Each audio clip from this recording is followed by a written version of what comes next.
Hello दोस्तों, कैसे हैं? उम्मीद करता हूँ आप लोग ठीक होंगे। आज की इस क्लास में हम लोग West Bengal board class 10th physical science का पांचवा लेक्चर यानी पांचवा पार्ट डिस्कस करेंगे। आज की इस क्लास में green house effect and global warming.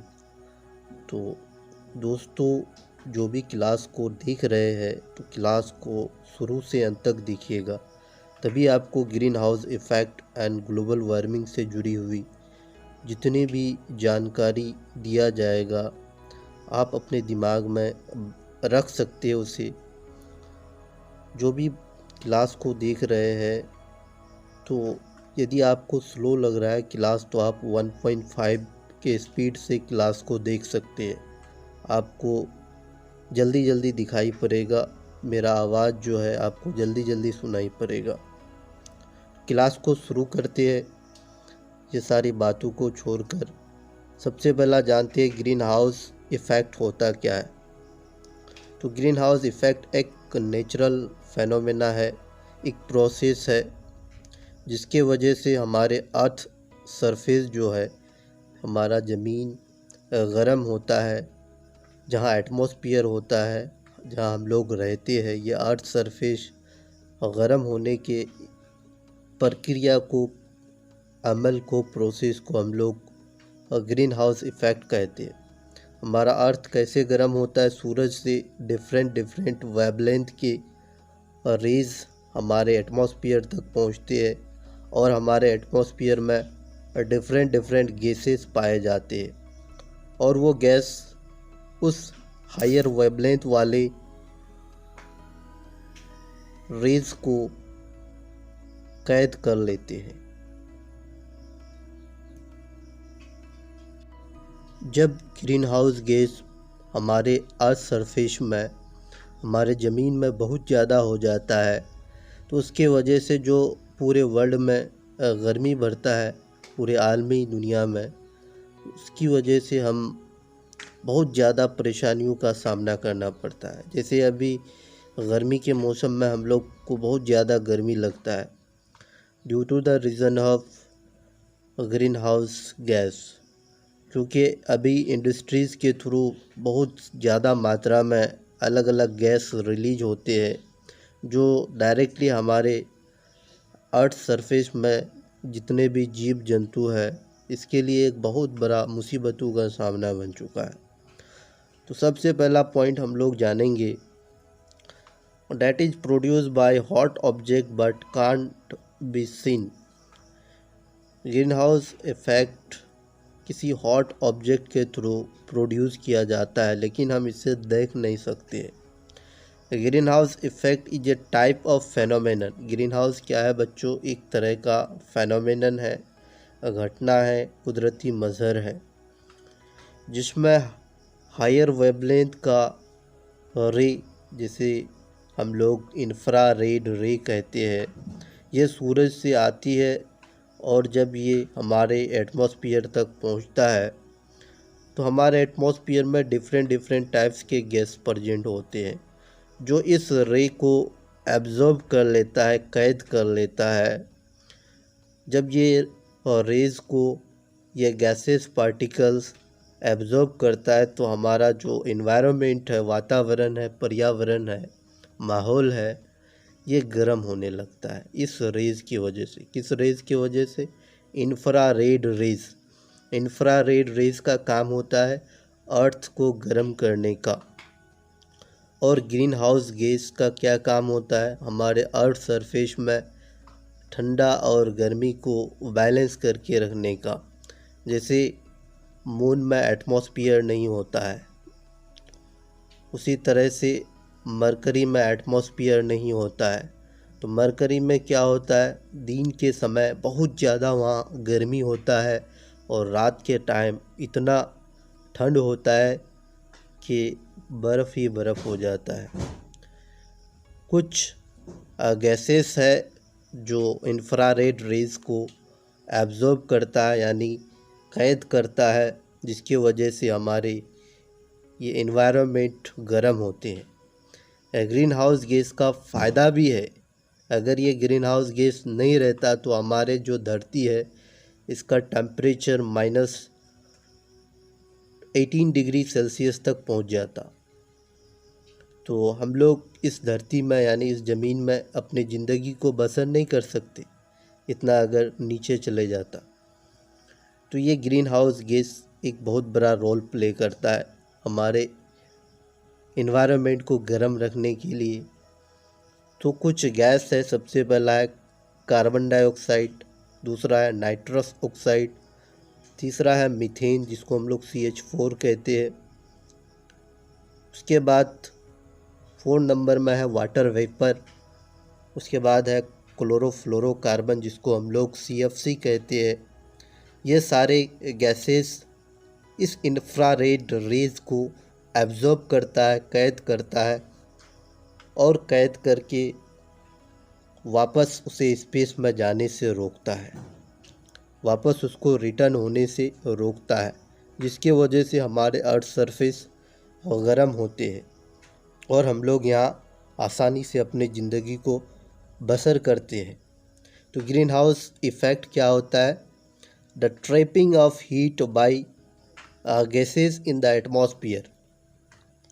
तो हमारे जो एटमॉस्फेयर है, जहाँ तक हवा पाया जाता है, तो हीट को ट्रैपिंग यानी ट्रैपिंग मीन्स कैद करना, पकड़ना, किसके थ्रू?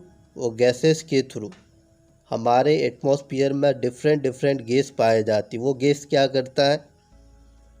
उस हाई वेवलेंथ वाले इंफ्रारेड रेज को ट्रैप करता है, कैद करता है। कैद करने के बाद वो हमारे इन्वायरमेंट को वो गर्म करता है। कुछ naturally occurring green house gas है जो हमारी एनवायरनमेंट के लिए बहुत ही ज़रूरी है। अगर ये गैस नहीं हो तो हमारे अर्थ का टेम्परेचर माइनस में चले जाएगा। तो कुछ naturally occurring green house gas में सबसे पहला है वाटर वेपर, दूसरा है कार्बन डाइऑक्साइड, तीसरा है मीथेन, चौथा है नाइट्रस ऑक्साइड, पांचवा है वो ओजोन। ये सारे मिलकर के हमारे अर्थ सरफेस को गर्म करने का काम करता है। अगर ये ना हो तो हम लोग इस अर्थ में अपने ज़िंदगी को बसर नहीं कर सकते। उसके बाद green house gas that are not naturally occurring. कुछ ऐसा ग्रीन हाउस है जो नेचुरली नहीं पाए जाते हैं, इसको आर्टिफिशियल वे से साइंटिस्ट लोग लैब में खोज करते हैं। तो इनमें से सबसे पहला है हाइड्रोफ्लोरोकार्बन, HFCS जिसको कहते हैं हम लोग हाइड्रोफ्लोरोकार्बन गैस। एक बहुत ही जहरीला हार्मफुल गैस है। उसके बाद परफ्लोरोकार्बन PFCS, सल्फ़र हेक्साफ्लोराइड। ये सारे गैसेस को साइंटिस्ट लोग इंडस्ट्रियल पर्पस के लिए जनरेट करते हैं, पैदा करते हैं। उसके बाद ओजोन ऑक्सीजन के 3 एटम से मिलकर बना होता है। Like a gas trap the UV rays and infrared rays to save us from this harmful radiation. Ozone stratosphere में पाए जाते हैं। इसका मेन काम होता है अल्ट्रा वायलेट रेज और इंफ्रारेड रेज को कैद करके वापस यानी स्पेस की तरफ मोड़ देता है और हमारे अर्थ सरफेस तक कुछ जो इम्पोर्टेंट है इंफ्रारेड उसको आने देता है और UV रेज से हमें ओजोन बचाता है। अगर ओजोन लेयर नहीं होगा तो ये UV रेज हमारे अर्थ सरफेस तक अगर डायरेक्टली पहुंच जाए तो कोई भी जीव जंतु, जानदार लिविंग ऑर्गेनिज्म जिंदा नहीं बचेंगे, सब कुछ जलकर राख हो जाएंगे। तो हम लोग जानते हैं ग्रीन हाउस इफ़ेक्ट किसको कहती है। तो ग्रीन हाउस इफ़ेक्ट क्या है? अर्थ पर सन से निकलने वाली डिफरेंट वेवलेंथ वाली इंफ्रारेड रेज की वजह से पैदा होने वाली हीट की इफ़ेक्ट को ग्रीन हाउस इफ़ेक्ट कहते हैं। क्या शॉर्ट में हम क्या जानेंगे, सूरज से क्या निकलता है, डिफरेंट वेवलेंथ का रेज निकलता है, उनमें से एक रेज है इंफ्रारेड रेज, जिसकी वजह से हमारे अर्थ में हीट पैदा होता है, गर्मी पैदा होता है। इसी इफ़ेक्ट को ग्रीन हाउस इफ़ेक्ट कहेंगे। इतना short. If the naturally occurring green house gas like CO2, water vapour not present on atmosphere that it difficult to survive on this earth surface। अगर हमारे एटमॉस्फियर में नेचुरली पाए जाने वाले green house gas जैसे carbon dioxide 0.03% में होता है, फिर भी हमारे एटमॉस्फियर को इतना गर्म करके रखता है। अगर ये हाईएस्ट क्वांटिटी में होता तो हम लोग मर ही जाते। इसकी क्वांटिटी बहुत ही कम है, फिर भी इतना हमारे एटमॉस्फियर को ये गर्म करता है। वाटर वेपर, H2O, ये सारे naturally occurring green house gas हैं जो हमारे एटमॉस्फियर को हीट करके रखता है। अगर ये नहीं रहे तो क्या होगा? Due to this green house gas the average temperature 15 degree Celsius are maintain. ये दोनों green house gas 15 degree Celsius temperature को मेंटेन करके रखता है हमारे एटमॉस्फियर का। हमारे एटमॉस्फियर में ये दोनों गैस मिलकर के 15 डिग्री सेल्सियस तक बैलेंस करके रखता है, मेंटेन करके रखता है। विच हेल्प टू सस्टेन, जो हमें इस धरती में, इस ज़मीन में अपनी ज़िंदगी को बसर यानी गुजारने का एक मौका देता है। If this green house gas not present, अगर ये ग्रीन हाउस गैस नहीं मौजूद होगा तो then the atmosphere temperature will be -30 degree Celsius. अगर ये ग्रीन हाउस गैस नहीं प्रेजेंट होगा तो हमारे अर्थ का टेम्परेचर घट करके -30 डिग्री सेल्सियस तक चले जाएगा। तो ये सबसे बड़ा इम्पोर्टेंट है। ये दोनों naturally occurring green house gas CO2, carbon dioxide और वाटर वेपर बहुत बड़ा रोल प्ले करता है अर्थ सरफेस को गर्म करने के लिए। उसके बाद ग्लोबल वार्मिंग क्या होता है? तो ग्लोबल वार्मिंग भी एक प्रोसेस है जिसके वजह से क्या होता है, बहुत ज़्यादा गर्मी पैदा हो जाता है। तो global warming due to green house effect the atmosphere earth surface constantly यानी कंसिस्टेंटली वार्म। तो हमारा जो अर्थ सरफेस है वो लगातार दिन ब दिन, रोज़ बरोज़ गर्म होते जा रहा है, हर रोज़ गर्मी बढ़ रहा है। इसका रीज़न है different artificial green house gas जो इंफ्रारेड रेज़ को कैद कर लेता है और इस वातावरण इन्वायरमेंट को गर्म करता है, जिसकी वजह से गर्मी बहुत ज़्यादा कंसिस्टेंटली यानी लगातार मुसलसल बढ़ते जा रहा है। इसी लगातार मुसलसल गर्मी बढ़ने के प्रोसेस को हम ग्लोबल वार्मिंग कहते हैं।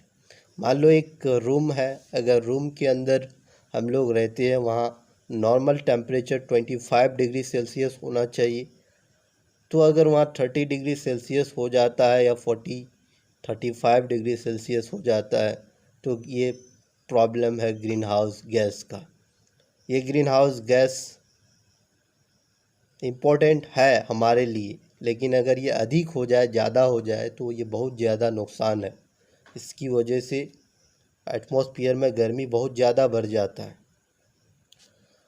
In the surface of earth the larger amount of green house present. हमारे जो अर्थ सरफेस है, इस अर्थ सरफेस में कुछ ग्रीन हाउस पाए जाते हैं जो सबसे ज़्यादा मात्रा में पाए जाते हैं। उनमें से सबसे पहला है वाटर वेपर जो 36 to 70% में पाए जाते हैं। सेकंड में कार्बन डाइऑक्साइड जो 9 to 26% में पाए जाते हैं। तीसरा में है मीथेन जिसको हम लोग CH4 कहते हैं, उसमें 4 to 9% में पाए जाते हैं। मीथेन एक ग्रीन हाउस गैस है जिसको हम लोग मार्स गैस भी कह सकते हैं। ये मर्सी प्लेस पर पैदा होता है। उसके बाद 4th नंबर में है ओजोन। ये ओजोन लेयर में पाए जाती है जो O3 इसका सिंबल है, फॉर्मूला है। ऑक्सीजन के 3 एटम से मिलकर बना होता है। ये एटमॉस्फेयर में 3 to 7% में पाए जाते हैं। उसके बाद हम लोग जानेंगे कि ऑक्सीजन और नाइट्रोजन ग्रीन हाउस गैस क्यों नहीं है। अगर ये हो जाता तो क्या होता, क्योंकि नाइट्रोजन और ऑक्सीजन हमारे एटमॉस्फेयर में सबसे ज़्यादा मात्रा में 90% गैसों में से ये दोनों गैस कवर करके रखा है। नाइट्रोजन पाए जाते हैं 78% में और ऑक्सीजन पाए जाते हैं 21% में। ये दोनों लगभग 90% पूरे एटमॉस्फेयर को कवर करके रखा है। अगर ये दोनों ग्रीन हाउस गैस हो जाता तो हम लोग कोई भी इस धरती में नहीं बचते, क्योंकि O2 और N2 इंफ्रारेड रेज या यूवी रेज को एब्जॉर्ब नहीं कर पाता है। ये ट्रांसपेरेंट होता है।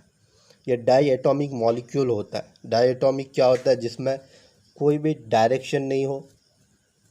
जैसे पोलर और नॉन पोलर, जब हम लोग कोवेलेंट कंपाउंड पढ़ेंगे उनमें एक पोलर होगा, एक होगा नॉन पोलर। नॉन पोलर क्या होता है, जिसमें कोई भी एक डायरेक्शन के तरफ अट्रैक्ट नहीं करता इलेक्ट्रोनेगेटिविटी के रीज़न से। तो ये डाई एटॉमिक है ऑक्सीजन और ऑक्सीजन, जिसमें चार्ज बराबर हो जाता है, खींचने का जो टेंडेंसी है वो जीरो हो जाता है। नाइट्रोजन भी डाई एटॉमिक है, इसके वजह से ये दोनों ग्रीन हाउस गैस नहीं है। अगर ये हो जाता तो हम लोग कोई भी जीवित नहीं रह पाते। ये ट्रांसपेरेंट होता है। इंग्लिश में कैसे हम लोग इसको डिफ़ाइन करेंगे, the atmosphere are mixture of gas. बच्चों एटमॉस्फियर क्या है, डिफरेंट गैसों का मिक्सचर है, in which the amount of oxygen and nitrogen in 90%, जिसमें ऑक्सीजन और नाइट्रोजन 90% पाए जाते हैं। But they does not absorb the infrared rays, लेकिन ये इंफ्रारेड रेज को डायरेक्टली एब्जॉर्ब नहीं करता है। क्यों? Diatomic molecule like nitrogen and oxygen have no permanent dipole moment. इसका कोई भी डायपोल मोमेंट नहीं होता है। Dipole moment physics class 10th या 12 में एक चैप्टर होगा उसमें पढ़ोगे आप लोग। एंड नो बेंडिंग मोमेंट, और इसमें कोई भी बेंडिंग मोमेंट नहीं होता है। And so have no capacity to absorb or emit low energy thermal radiation. इसके पास इतना ताकत नहीं होता है N2 और O2 के पास कि वो हाई रेडिएशन वाले इसको रोक सके। ये सिर्फ लो रेडिएशन को ही रोक पाएगा, जिसकी वजह से ये कोई भी डायरेक्शन नहीं होता। ये परमानेंट डायपोल मूवमेंट इसमें कोई भी होता ही नहीं। उसके बाद हम लोग जानते हैं कि what are the role of anthropogenic green house gas in global warming. ग्लोबल वार्मिंग में एंथ्रोपोजेनिक ग्रीन हाउस गैस का क्या रोल है। If the anthropogenic green house gas increase it can be dangerous for world. पूरे दुनिया, पूरे ग्लोबल के लिए एक बहुत बड़ा समस्या बन जाएगा अगर anthropogenic green house gas increase कर जाए। एंथ्रोपोजेनिक ग्रीन हाउस गैस क्या है? एंथ्रोपोजेनिक ग्रीन हाउस गैस है carbon dioxide, CFC, chlorofluorocarbon, nitrous oxide, methane, ETC are increase rapidly which is challenging for the world. अब ये कार्बन डाइऑक्साइड, उसके बाद chlorofluorocarbon, ये कहाँ से रिलीज होता है? ये रिलीज होता है रेफ्रिजरेटर, AC से। उसके बाद हम लोग बहुत सारे एस्पेरेज यूज़ करते हैं। एस्पेरे से एक क्लोरीन एटम लगभग 1 लाख से ज़्यादा ओजोन को डिस्ट्रॉय कर देता है। तो ये क्लोरोफ्लोरोकार्बन बहुत ही हार्मफुल है ओजोन के लिए। तो ये अगर इंक्रीज़ हो जाए तो पूरे ग्लोबल को यानी पूरे वर्ल्ड के लिए एक चैलेंज बन सकता है। The average normal global temperature is 15 degree Celsius. Average global temperature कितना होता है? 15 डिग्री सेल्सियस होना चाहिए, जो होता है। If the green house gas upset the temperature fall -18 degree Celsius. अगर इस धरती में, इस एटमॉस्फेयर में ग्रीन हाउस गैस नहीं प्रेजेंट होगा तो हमारे एनवायरनमेंट, वातावरण का टेम्परेचर -18 डिग्री सेल्सियस तक पहुंच जाएगा। The green house effect increase the temperature 30 degree Celsius so they warm the earth surface. Green house gas की वजह से हमारे जो अर्थ सरफेस है इसका टेम्परेचर 30 3 डिग्री सेल्सियस तक रहता है, जिसकी वजह से हमारे अर्थ सरफेस गर्म होता है। इसी के वजह से ग्रीन हाउस गैसेस की वजह से। Future effects of global warming on environment में इसका क्या इफ़ेक्ट होगा फ्यूचर आने वाले दौर में। The green house effect are rapidly increase. Green house effect जो है, ग्रीन हाउस का प्रक्रिया है, जो गर्म होने का प्रोसेस है, वो रोज़ बरोज़ इंक्रीज़ होते जा रहा है, बढ़ते जा रहा है due to different activity perform by us. क्योंकि हम लोग अलग अलग एक्टिविटीज़ अभी कर रहे हैं, हम लोग फैक्ट्रीज़ इंडस्ट्रीज़ वगैरह यूज़ कर रहे हैं, जिससे अलग अलग गैसेस रिलीज होते। The group of scientist predicted with various observation and experiment the green house gas will be double with in 50 to 100 years.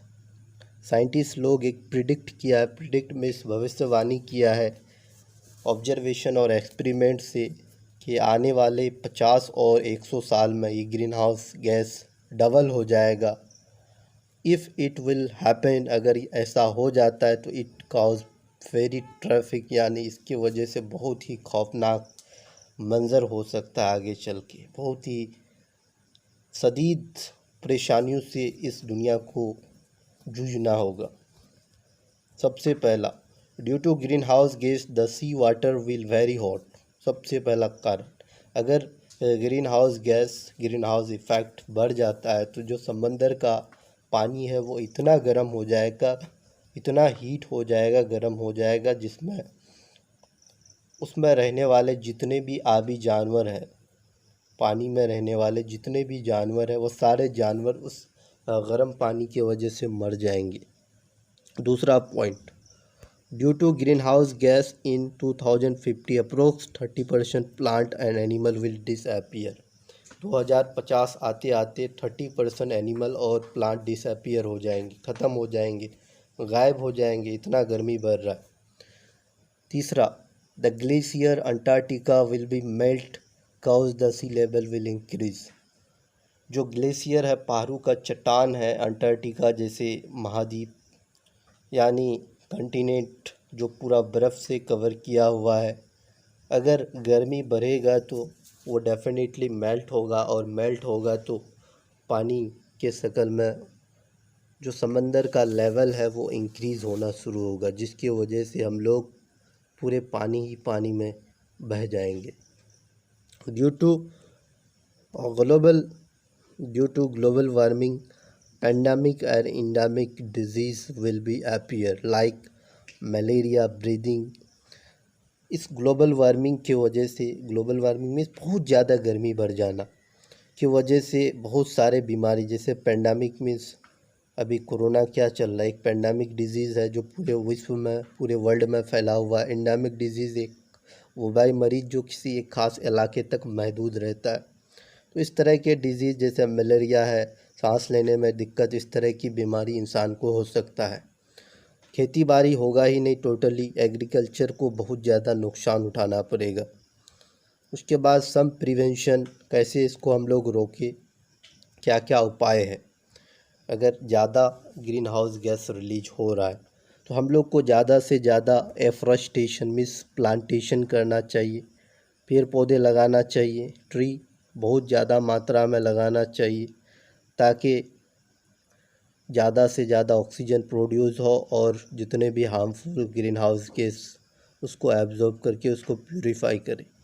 और कम से कम मात्रा में हम लोग पेड़ पौधे को काटे। सरकार को एक कानून बनाना चाहिए कि वो पेड़ पौधे जो भी काटेगा उस पर जुर्माना या उसको जेल की सज़ा। दूसरा point, reduce fossil fuel like petrol, kerosene, quality सी। हम लोग को फॉसिल फ्यूल जैसे ईंधन फ्यूल को यूज़ नहीं करना, बेहतर ही होगा कम से कम मात्रा में यूज़ करें, जैसे पेट्रोल है, केरोसिन है, कोयला है वगैरह को ये कम से कम मात्रा में ही यूज़ किया जाए तो बेहतर रहेगा। तीसरा है यूज़ सीएनजी एंड एलपीजी। हम लोग को सीएनजी और एलपीजी यूज़ करना चाहिए। CNG means compressed natural gas and LPG means liquefied petroleum gas. इससे कम से कम मात्रा में कार्बन डाइऑक्साइड गैस रिलीज होता है।